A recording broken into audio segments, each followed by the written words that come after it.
इस बार जो है लड़कों की बात, युवाओं की जो बात हो रही है कि तो एक और युवा इस वक्त हमारे साथ हैं, तेजस्वी यादव आ गए हैं। तेजस्वी जी आइए ना प्लीज। और मैं चाहता हूं कि मतलब यूपी के लड़कों के बाद अब यादव बंधु जो हैं, एक बिहार से और एक उत्तर प्रदेश से, आपका बहुत बहुत स्वागत है। आप यहाँ बैठिए। नहीं तो आप कहाँ बैठोगे, बिना आपके मामला बनता नहीं है। कोई तो तेजस्वी जी आप चर्चा सुन रहे थे। ये एक बात याद रखिएगा जी, ये जातिवादी का काम आप कर रहे हो।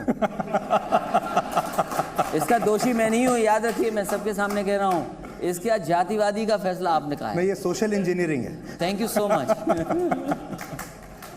तेजस्वी जी आपका बहुत बहुत स्वागत है। बहुत बहुत। और युवाओं की बात हो रही है, अखिलेश जी युवा नेता हैं, और गठबंधन की बात हो रही थी। अभी आप चर्चा सारी सुन ही रहे थे। तो अखिलेश जी तो अभी जाने वाले हैं और आपकी अभी एंट्री हुई है। तो मैं ये चाह रहा था कि आप गठबंधन की जो राजनीति है किस तरफ जा रही है, और आपके पास कोई फॉर्मूला है 2019 का, वो अगर आप हमें बताएं।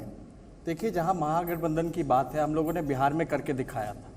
वो अलग बात है कि हमारे चाचा पलटी मार गए, और अभी जो कैराना में जो हुआ, जो गोरखपुर में हुआ, फुलपुर में हुआ, मुख्यमंत्री उप मुख्यमंत्री हार गए। तो ये देख सकते हैं कि कितना एकता में शक्ति है। और लोग कहते हैं कि भाई मोदी जी को अकेले हराने के लिए लोग डर करके एक हुए। हम कहते हैं कि मोदी जी को हराने के लिए अगर डर के एक हुए थे तो मोदी जी 40-40 पार्टियों के बैसाखी पर क्यों हैं? वो तो 40 पार्टियों के साथ गठबंधन करके रखे हुए हैं, लेकिन ऐसे दिखाते हैं जैसे वो खुद अकेले लड़ रहे हैं, डोमिनेटिंग होना चाहते हैं एकदम से अपने अलायंस में। उसी वजह से शिवसेना निकल गई, चंद्रबाबू जी अलग निकल गए, अकाली दल नाराज हो रही है, और कई साथी जो है दिन पर दिन वो खोते जा रहे हैं। और जिस प्रकार से जो देश का माहौल है, देखिए मोदी जी कोई परमानेंट बैठने वाले नहीं हैं उस गद्दी पर। जो लोग आया है, बैठा है, उसको एक दिन जाना है। और हम इतना ही कह सकते हैं कि मोदी जी को हराने के लिए एकजुट नहीं हुए हैं, बल्कि देश बचाने के लिए एकजुट हुए, संविधान को बचाने के लिए एकजुट हुए। और जब मोदी जी के मंत्री, केंद्र मंत्री कहते हैं कि हम संविधान बदलने आए हैं, अनंत हेगड़े, और आरएसएस के लोग कहते हैं कि हम आरक्षण को समाप्त करना चाहते हैं, और बीजेपी के लोग नागपुरिया कानून को लागू करना चाहते हैं, तो हम गॉडसे और गोवलकर के नीति को हम इस देश के संविधान में लागू नहीं होने देना चाहते। हम अंबेडकर और गांधी का देश देखना चाहते हैं। उसलिए बहुत इम्पोर्टेंट है कि तमाम जितनी भी ऑपोजिशन पार्टियां हैं, अपने अपने ईगो और स्वार्थ को छोड़ करके देश हित के बारे में सोचने का काम करें। और सबसे महत्वपूर्ण बात है, आपने इंडिकेशन की बात की कि किस तरफ से ये कैसा चल रहा है। तो आप जिस हिसाब से लगातार अखिलेश जी हैं यहाँ, मायावती जी हैं, जिस हिसाब से एक दूसरे को सम्मान दे रहे हैं और जिस प्रकार से एकजुट होकर के लड़े हैं, तो मुझे लगता है कि आगे इस प्रकार से इन्होंने आंकड़ा दिया 80 सीट जो है, आप बिहार का 40 सीट जोड़ लीजिए तो 120 सीटें होती हैं, और झारखंड का 14 सीट जोड़ लीजिए तो 134 सीटें होती हैं। तो 134 सीटों में से लगभग बीजेपी के पास अभी 116 सीटें हैं। अगर झारखंड में जिस प्रकार से लोग गोलबंद हुए हैं और बिहार में जिस हिसाब से बीजेपी पटकनियां खा रही है हमारे चाचा के जाने के बाद भी, तो हमको नहीं लगता कि बीजेपी का जो अभी जो आंकड़ा है, कम से कम हम 116 मिनिमम आने जाएंगे 134 सीटों में, अगर हम 3 स्टेट में इस हिसाब से गोलबंद होकर के। तो ये तो अच्छी बात है कि 134 सीटों की जो तिजोरी है, उसके जो सबसे बड़े चाबी रखने वाले जो 2 लोग हैं वो इस वक्त हमारे साथ मंच पर हैं। तो आप दोनों का कम से कम 130-140 सीटों पर तो यही प्रभाव एक तरीके से हो गया। और मैं अगर आपसे पूछूं कि क्या आप दोनों की कोई कॉमन रणनीति है? आप दोनों के पिता मुख्यमंत्री रहे अपने अपने राज्यों के, केंद्र में आप दोनों के पिता मंत्री रहे, और उन्होंने बहुत बड़ी भूमिका निभाई गठबंधन की राजनीति के लिए, कांग्रेस के खिलाफ भी एक अलग नैरेटिव दिया। अब आप लोगों ने बैटन लिया है अगली जनरेशन में, आपके पास क्या रणनीति है? आप दोनों एक साथ आने के लिए तैयार हैं? देखिए, पहले तो मैं बता रहा हूँ आपको, एक तो आपने जातिवादी बात कर दी, परिवार बात कर दिया, हम दोनों रिश्तेदार हैं, बचोगे कैसे बीजेपी से? आप ये बताओ पहले। आप कैसे बचोगे ये बताइए। नहीं, पर मैंने तो सच कहा। नहीं, मैं भी ठीक कह रहा हूँ। आपके पास है कोई कॉमन रणनीति? आप तो एक परिवार हैं। देखिए, बिल्कुल रणनीति नहीं बताएंगे आपको, रणनीति तो बतानी नहीं है, क्योंकि अगर रणनीति बता दी तो हम हार जाएंगे। क्यों? क्योंकि आपको याद होगा शायद कि मुख्यमंत्री जी ने ये कहा, वो बीजेपी ने ये कहा कि गोरखपुर में हमारी तैयारी नहीं थी इसलिए हम चुनाव हार गए। तो कैराना में तो पूरी तैयारी थी, फिर कैसे चुनाव हार गए?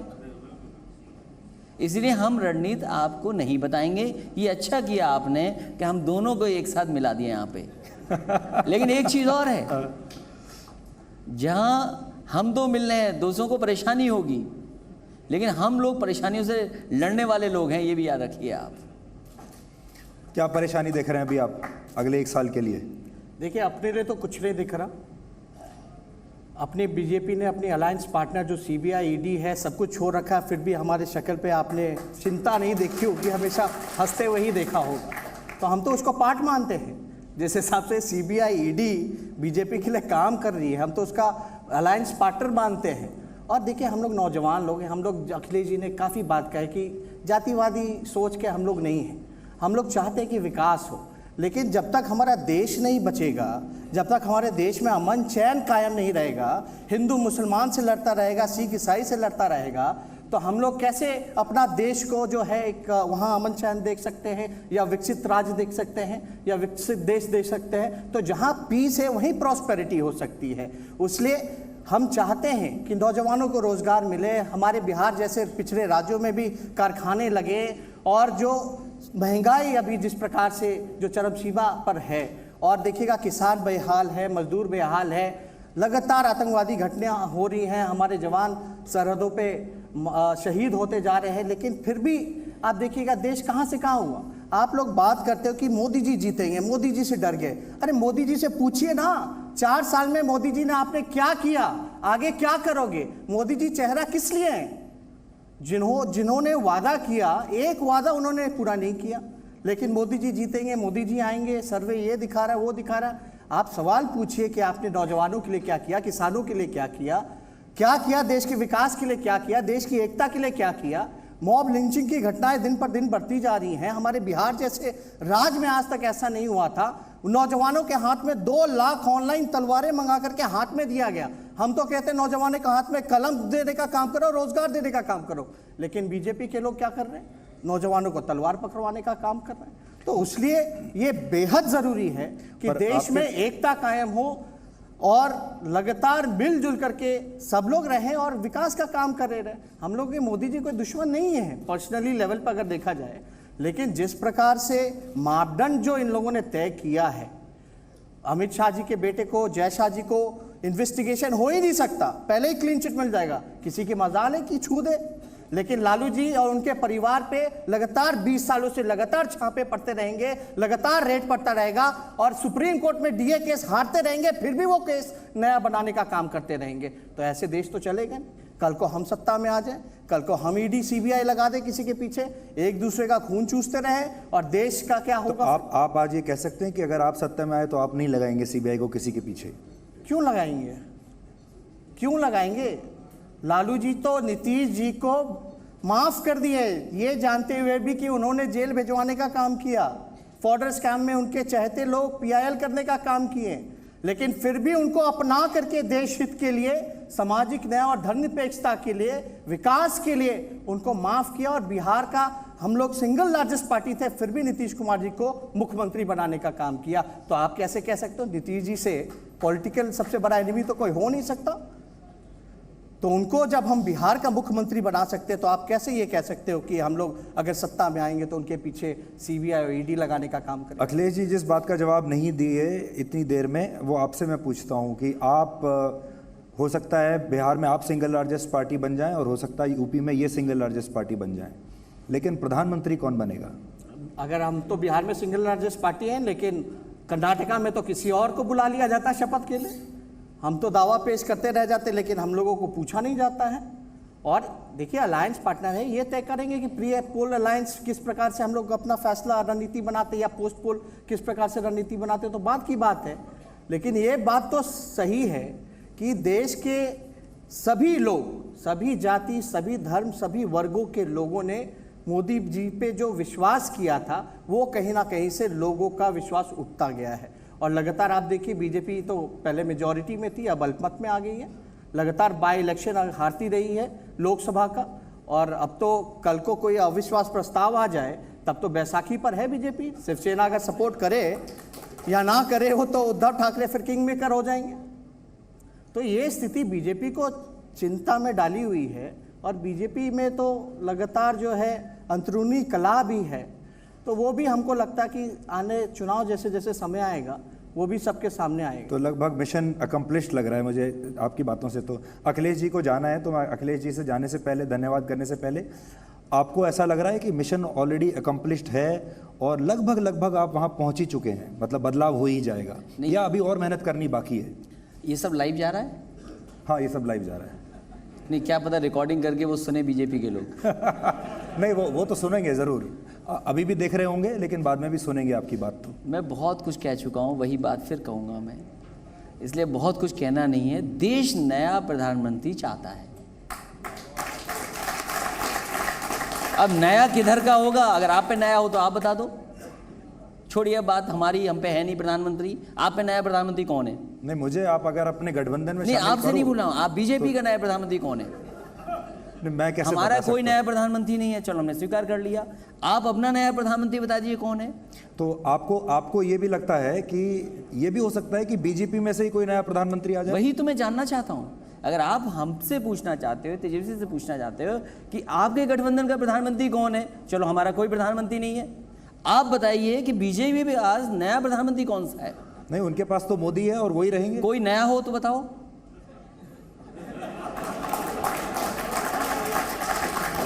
देखिए, इसलिए देश नया प्रधानमंत्री चाहता है।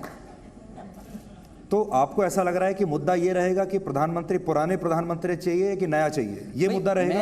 क्योंकि मैं समाजवादी पार्टी का हूँ, ये इनका एक अपना दल है, हम दोनों चलो कम उम्र भी हैं, रिश्तेदार भी हैं, सब कुछ हैं। मुझे खुशी है इस बात की, आज इन्होंने जातिवादी खत्म कर दिया, परिवारवाद खत्म कर दिया, मैं आपका धन्यवाद देता हूँ। क्योंकि ये सबसे बड़ा मुद्दा है बीजेपी का। लेकिन देश नया प्रधानमंत्री चाहता है। अब नया कौन है ये तय होगा, अब जनता तय करेगी। तो दो चीज मैं देख रहा हूं, भ्रष्टाचार इस बार नहीं चल रहा बिल्कुल भी, और परिवारवाद भी नहीं चल मैं रहा। आपसे बहुत साधारण सवाल पूछता हूं। दिल्ली में सबसे पहले यहाँ पर एक नंबर दिया गया था और ये कहा गया था कि जो भी भ्रष्टाचार कहीं होगा उस फोन के कॉल करके बता दीजिए। एक बात, लखनऊ में, यूपी में एक पोर्टल बना कि अगर भ्रष्टाचार को किसी की शिकायत है तो इस पोर्टल पे बता दीजिए। मैं जानना चाहता हूं कितने फोन आए, पोर्टल पे कितने सवाल आए। तो जब भ्रष्टाचार का सवाल कैसा है ये बताइए, और भ्रष्टाचार कितना खत्म हो गया। हमारा रिश्तेदार हो गए, यादव रिश्तेदार हैं। पूरा उत्तर प्रदेश का चुनाव इस बात पे हुआ कि सब यादव रिश्तेदार हैं, फिर और जगह रिश्तेदार नहीं हो सकते क्या? हम आपसे जानना चाहते हैं। शायद मैंने गलत बात कह दी क्या? नहीं, बिल्कुल आप सही कह रहे हो, मैं सुन रहा हूँ, पूरा कंज्यूम कर रहा हूँ। आप समझ गए होंगे, आप समझ गए बात को। अगर यादव रिश्तेदार हो सकता है तो दूसरे भी तो रिश्तेदार हो सकते हैं। ठीक है, भ्रष्टाचार कहाँ है? सवाल भ्रष्टाचार का नहीं है। मैं आज भी कहता हूँ, की खूबसूरती है कि नाम लेंगे नहीं किसी का। अच्छा, सवाल ये कि देखिए, भ्रष्टाचार के सवाल नहीं है, सवाल ये कि देश कैसे आगे बढ़े। अभी एक मुल्क ने, हमारे उद्योगपति लोग जानते हो कि पड़ोसी देश ने काला धन वापस लाने थे, बहुत अच्छी पॉलिसी लाए, उम्मीद से ज्यादा उस देश को काला धन मिल गया, कागज पे पैसा आ गया। कौन सा देश है वो? अब वो भी आप मैं समझता हूँ इंडोनेशिया, करेंगे? मलेशिया है, शायद उद्योगपति जानते होंगे। लेकिन आपके यहाँ कितना उलझा दिया, नोटबंदी से ये होगा, उद्योगपति ऐसे होंगे, नोटिस मिलेगा। देश की आज़ादी के बाद उद्योगपतियों को कभी इतना नोटिस इनकम टैक्स का नहीं मिला होगा जितना इस बार इनकम टैक्स का नोटिस मिला है। आप किसी शहर में चले जाइए, आप गाजियाबाद चले जाइए, नोएडा चले जाइए, लखनऊ चले जाइए, मैं समझता हूँ पटना चले जाइए। पर ऐसे आप ये चाहते हो उद्योगपतियों को डरा करके आप देश को खुशहाल बनाना चाहते हैं। कितने उद्योगपति भारत छोड़ के चले गए, और यही माहौल रहा तो न जाने कितने और देश छोड़ के चले जाएंगे। कैसे रुकेंगे देश के अंदर?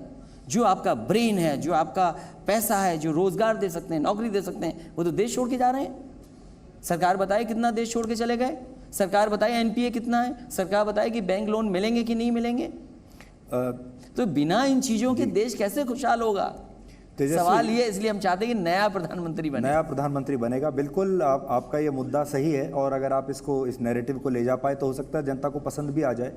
लेकिन परिवारवाद की जो बात हुई, जब परिवारवाद का मुद्दा उठता है तो आप अपने आप को बैकफुट पे पाते हैं कि फ्रंट फुट पर पाते हैं? आपको नहीं, लगता हमारे है? तो खुशी है कि परिवार है, हमें तो खुशी है इस बात की, उसमें क्या नाराजगी है? नहीं, परिवार नहीं, परिवारवाद। नहीं, हम हर चीज के लिए खुश हैं। पर आपको ऐसा लगता है कि देश में ये 5-10 जो फैमिलीज हैं, पॉलिटिकल फैमिलीज, यही चलाती किस रहेंगी? सेक्टर में नहीं है? उद्योगपति में देखिए आप, बिजनेस में देखिए, सब रिश्तेदार हैं, सब रिश्तेदार हैं। और दुनिया की डेमोक्रेसी समझ लीजिए, किसी देश को गूगल कर लीजिए, अगर आप पे मोबाइल हो तो गूगल कर लो। कैनेडी का बेटा नहीं बना क्या? दुनिया के किस देश में नहीं है परिवारवाद, ये बताइए पॉलिटिक्स में। और फिर हम पॉलिटिक्स नहीं करते तो क्या करते, ये बताइए आप। बिहार में आप डेमोक्रेसी की बात कर रहे हो? अरे पढ़े लिखे लोगों को बुद्धिजीवी बनना आपके चाहिए, पास तो पढ़े MBA लिखे लोगों को समझदार होना चाहिए, और जिस देश के पढ़े लिखे लोग समझदार नहीं होंगे वो देश तरक्की नहीं कर सकता। आपके पास तो MBA की डिग्री है। हमें दुर्भाग्य लगता है कि पढ़े लिखे लोग कम्युनल हैं, पढ़े लिखे लोग जातिवादी हैं, ये हमें दुख है। तो इस बार का जो चुनाव है वो आप जातिवाद और धार्मिक उससे ऊपर उठकर लड़ेंगे? सामाजिक न्याय का चुनाव होगा ये। और आप भी अपना MY फॉर्मूला भूल जाएंगे? आप भी अपना हम MY सबको फॉर्मूला जोड़ जो के है लड़ेंगे। वो भूल जाएंगे आप? देखिए, आने वाला जो चुनाव होगा, मंडल, अंबेडकर, गांधी और वर्सेस गॉडसे, गोवलकर के बीच लड़ाई होने जा रहा है। और इस बार जनता ने मन बना लिया है, मूड बना लिया है। अब तो लोग ढूंढ रहे बीजेपी के लोगों के, आओ चुनाव आने दो। ईवीएम तो नहीं हटा रहे हो, लेकिन ईवीएम में इतना बटन दबाएंगे कि आपको वहां से हिला करके ये EVM वाली थ्योरी से आप सहमत हैं? देखिए, अभी चुनाव हुआ, इसमें EVM मैं सही ये थी कि कहता गलत थी? हूं- मैं ये कहता हूं आपसे, नहीं हंसने से पहले समझ लें बात को, क्योंकि कुछ लोग समझते ही नहीं बात को। मैं ये कह रहा हूं कि मैंने लैपटॉप दिया और एक भी लैपटॉप की तस्वीर हटा के देख रहे हैं, ये जो दांत दिखा रहे हैं इनसे पूछिए कि भाई ये हटा सकते हो आप कि नहीं हटा सकते हो। अगर हटा के दिखा दे, 18 लाख लैपटॉप बांटे हैं, अगर एक की तस्वीर हटा दो हमारी और नेताजी की, क्यों? ये टेक्नोलॉजी है। हम केवल इलेक्शन कमीशन से ये जानना चाहते हैं कि मशीन खराब होती है, आप ठीक करते हो, आप ठीक क्या करते हो इस मशीन में, ये बता दो हमें। उन्होंने एक सेशन ऑर्गेनाइज किया था। नहीं, हम सेशन की बात नहीं है, हम कहाँ से एक्सपर्ट ढूंढ के लाएं, हम कहाँ से साइंटिस्ट ढूंढ के लाएं? अच्छा, दुनिया की बड़ी डेमोक्रेसी क्यों नहीं विश्वास कर रही है मशीनों पर? जिस मशीन जहाँ से आई हैं निकल करके, जहाँ से निकल करके आई हैं मशीनें, वहाँ क्यों नहीं पड़ रहा है वोट? तो आप चाहते हैं वापस पर्ची पे आए हम और 3 दिन तक नतीजे आते रहें? क्यों नतीजे आएंगे? आप बताइए, रुपए गिनने की मशीन नहीं होती है क्या? बैंक्स कैसे गिनती हैं पैसे? आपने पूरे देश का कितने लाख करोड़ पैसा था, कितने दिन में गिन लिया? क्या आप पे नहीं मशीन, आप टेक्नोलॉजी नहीं रख सकते? क्या आप चिप नहीं लगा ये तो सकते? मुद्दे की आप बात कुछ है। नहीं कर तो सकते। आप वापस चाहते हैं आपकी कि ATM कागज- कैसे पैसा गिन लेती हैं? ATM पैसा कैसे गिन लेती हैं, बताइए मुझे। नहीं तो वो भी मशीन है आप ना। पहले- आप फिर मशीन के ऊपर आ जाएंगे कि भाई नहीं, ये लेकिन मशीन। मशीन गिन तो सही देगी। हम बैलेट, क्योंकि गुस्सा पूरा नहीं निकल रहा। जब आप वोट डालते हैं तो मशीन को वोट डालते हैं, आप बैलेट पे जब वोट डालेंगे तो कम से कम गुस्सा पूरा निकलता है। आपके पास सुझाव है? हमारे पास सुझाव है कि बैलेट पे आ जाए। तो अगला चुनाव बैलेट पे होना चाहिए। आप ये बताइए, बैलेट पूरे पेपर। कनाडा में चुनाव जब खराब हुआ और मशीनें खराब हुई तो इलेक्शन कमीशन ने क्या कहा? पर कि कनाडा की- मौसम गर्म था, इसकी वजह से मशीन खराब हो गई। कैसे मान लेंगे ये बात हम? बारिश में डेंगू हो जाएगा। हाँ, तो अब अगले साल मई में फिर से मौसम गर्म होगा। तो मैं इसीलिए तो आपसे कह रहा हूं कि अगर देश, इसके लिए मैं तो तैयार हूं, मैं तो और दलों को भी पत्र लिखा था, फिर भी कहता हूं कि कम से कम जो दुनिया के दूसरे डेमोक्रेटिक कंट्रीज अगर मशीन पे भरोसा नहीं कर रहे हैं तो आप क्यों भरोसा कर रहे हैं? आपका ATM का कार्ड की चोरी होती है, नंबर से पैसे निकाले जाते हैं, एनर्जी मीटर में दिक्कत आती है, आधार पे दिक्कत आई कि नहीं आई दिक्कत? सो नहीं यू तो- प्लेइंग विद द टेक्नोलॉजी। यानी बैलेट आप चाह रहे हैं कि बैलेट पेपर के थ्रू चुनाव हो? मतलब इसमें मैं कोई गलत बात नहीं कह रहा हूँ भाई। बैलेट से होना चाहिए। अगर सरकार क्यों नहीं कर सकती बैलेट से? तो आप मांग करिए, अभी तो 1 हम साल तो है। मांग कर रहे हैं, लगातार मांग कर रहे हैं। तेजस्वी, आप भी यही चाहते हैं बैलेट से ही हो? जीतने के बाद भी मांग कर रहे हैं हम लोग। तो हम लोग बाई इलेक्शन में लगातार 3-3 इलेक्शन जीते हैं, और मैंने जीतने के बाद यही बोला कि अगर ईवीएम को हटाया जाए और बैलेट को लाया जाए। तो बैलेट से अगर चुनाव होते हैं तो आपकी सीटों पे कितना फर्क पड़ जाएगा? बहुत बढ़ जाएंगे। बहुत बढ़ जाएंगी। बढ़ जाएंगी तब। क्योंकि शिकायतें कितनी थी, आप खुद सोचिए इस बात को कि जब कैराना का चुनाव हुआ, सुबह से लेकर के शाम तक इसी बात की शिकायत आती रही, ये मशीन खराब है, ये मशीन खराब है, ये वीवीपैट नहीं चल रही, ये मशीन में गड़बड़ हो गई। लोग घंटों खड़े रहे, आधे से ज़्यादा समय आप और आधा से 3-3 ज़्यादा घंटे। मशीनें खराब रही। ये वो चुनाव हुआ है जहां कुछ घंटे खराब हुए हैं, 3 घंटे खराब हुए वोटिंग के। और मान लीजिए अगर 1 घंटा वोटिंग का खराब हो, वहां का चुनाव तो कितनी मशीनों का चुनाव हो जाता। ये तो अभी का चुनाव हुआ है। और फिर कई बार मशीन्स जो यूपी से गई थी, मध्य प्रदेश में जब वोट डाला गया तो दबाया कुछ और पड़ा कुछ वोट। ये तो सबके सामने था। डीएमएसपी सस्पेंड हुए कि नहीं सस्पेंड हुए, भिंड के, ये बताइए आप। पर यूपी में तो अब ये बात योगी जी को कहनी चाहिए कि दबाया कुछ और वोट गई कहीं और। हम तो कह रहे हैं कि लोगों ने वोट किसी को दिया, निकला कोई मुख्यमंत्री।